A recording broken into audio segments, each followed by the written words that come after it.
And in this morning, ఉదయకాలం if God is looking for someone, దేవుడు ఎవరి కొరకైనా చూస్తే He is not who will dwell with sin, పాపంలో నివసించేవాడు కాదు, who will play with sin, పాపంతో ఆటలాడుకునేవాడు కాదు, who will visit sin once in a month. నెలకు ఒకసారి పాపాన్ని దర్శించి వచ్చేవాడితో కాదు.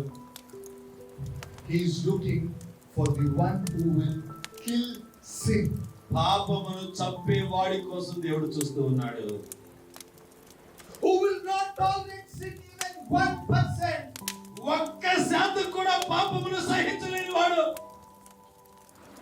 If my heart is 99% holy, ఒకవేళ నా హృదయం 99% పరిశుద్ధంగా ఉంటే and 1% sin, 1% పాపం ఉంటే will God accept me?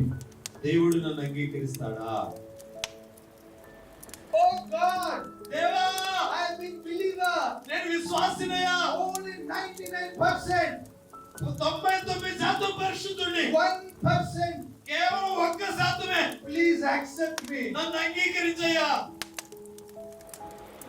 I am from a greatest church.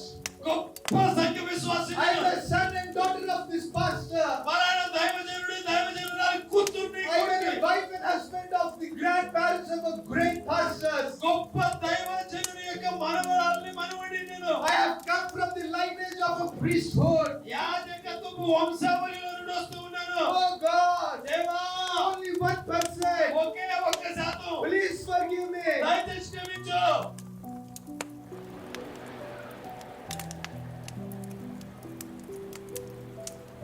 Our God says, దేవుడు అంటాడు, I am holy నేను పరిశుద్ధుడునై and ye be holy, మీరును పరిశుద్ధులై ఉండండి. and I will give thy holy judgment. ఆయన తన పరిశుద్ధమైన తీర్పుని ఇస్తాడు.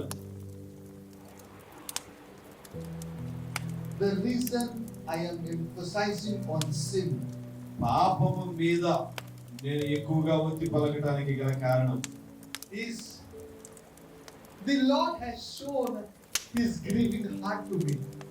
దేవుడు తన యొక్క వేదన పడే దుఃఖపడే హృదయాన్ని నాకు చూపించాడండి. And when God reveals that heart to us, ఆ హృదయమును దేవుడు మనకి బయలుపరిచినప్పుడు